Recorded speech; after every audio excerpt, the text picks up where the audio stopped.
ابو اسحاق ابراہیم بن مقدر سے روایت ہے کہ خراسان سے کچھ مال مکہ آیا۔ حضرت محمد بن حنفیہ نے کہا کہ یہ مال میرا ہے اور اس پر میرا حق ہے۔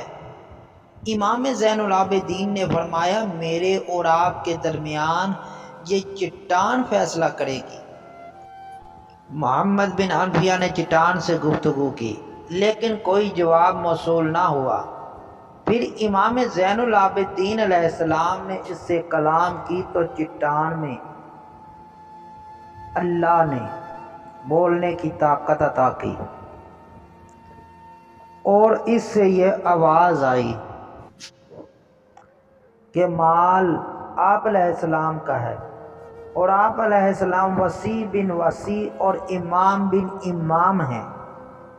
محمد بن حنفیہ نے جب کہ ان کی گفتگو سنی تو رو پڑے اور کہا بھتیجے، میں نے آپ کا حق غصب کر کے آپ پر ظلم کیا۔